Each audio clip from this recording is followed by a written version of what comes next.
জিন্দাবাদ জয় বাংলা জয় বাংলা জয় বাংলা জয় বাংলা মাননীয় নেত্রী মমতা ব্যানার্জি জিন্দাবাদ জিন্দাবাদ জিন্দাবাদ আজ পূর্ব বর্ধমান জেলায় চান্দুল গ্রামে এক বস্ত্র বিতরণ অনুষ্ঠান আয়োজিত করা হয়। এই দিনের অনুষ্ঠানে উপস্থিত ছিলেন বর্ধমান ১ নম্বর ব্লকের তৃণমূল কংগ্রেস সভাপতি মানস ভট্টাচার্য, জেলা পরিষদের সদস্য সহ অন্যান্য গণ্যমান্য ব্যক্তিরা। অনুষ্ঠানে বিশেষভাবে উপস্থিত ছিলেন বেলকাস অঞ্চল তৃণমূল কংগ্রেস সভাপতি, বেলকাস অঞ্চল উপপ্রধান মফিজুল রহমান, বুথ সভাপতি শেখ আহমদ হোসেন, সদস্য সাজু, আনারকলি বেগম, আব্দুল মোস্তাক, আলিসানা, শেখ গাফফার, শেখ সুরজ আলী, শেখ এবং শেখ শফিরুক। এছাড়াও চান্দুল গ্রামে বহু গণ্যমান্য ব্যক্তিত্ব অনুষ্ঠানে যোগ দিয়ে এই সামাজিক উদ্যোগকে সফল করে তোলেন। বস্ত্র বিতরণ উপলক্ষে স্থানীয় মানুষদের মধ্যে উৎসাহ এবং আনন্দের পরিবেশ লক্ষ্য করা যায়।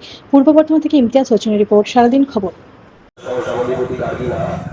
আমাদের বেলকাস পঞ্চায়েতের উপপ্রধান, আমাদের দীর্ঘদিনের নেতা মফিজুর রহমান, আমি সকলকে পুজোটা ভালোভাবে কাটানোর জন্য অনুরোধ করছি। কারণ আমাদের বাংলার মুখ্যমন্ত্রী মমতা বন্দ্যোপাধ্যায় বলেছেন ধর্ম যার যার উৎসব সবার।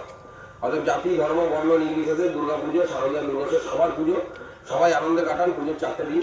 পরবর্তীকালে আমি রাজনৈতিক ময়দানে আসবো, পার্টি পিছিয়ে আসবো, মিটিং হবে।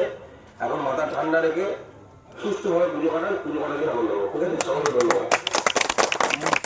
উপস্থিত আছেন এখানে আমাদের সদস্য এবং আমাদের বুথ সভাপতি আজমল ভাই, সাজু আছে, সাথিয়া আছে, দাদা আছেন, আমরা আছেন, অনেকেই আছেন, জ্ঞানী গুণী মানুষ অনেকেই আছেন। সবাইকে আমার প্রণাম জানাই, ছোটদের ভালোবাসা জানাই। আজ মহাষষ্ঠী, যদিও সপ্তমী আরম্ভ হয়ে গেছে, কাল অবধি চলবে। তাই আজকে আমাদের আনন্দের দিন। আমরা যে সারা বছর ধরে বসে থাকি, এই আনন্দের দিনটা কবে আসবে? দুর্গাপুজো কবে আসবে? দুর্গাপুজো খালি দুর্গাপুজো নয়, এটা শারদীয় উৎসব।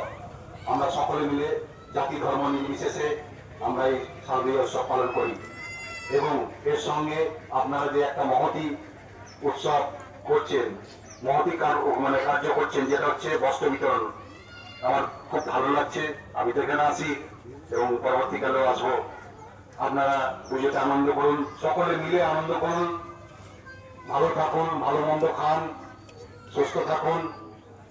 1 বছরের জন্য মাকে আবার পরের বছর যখন মা আসবে, সেই 1 বছর আমরা অধীর আগ্রহে বসে থাকবো।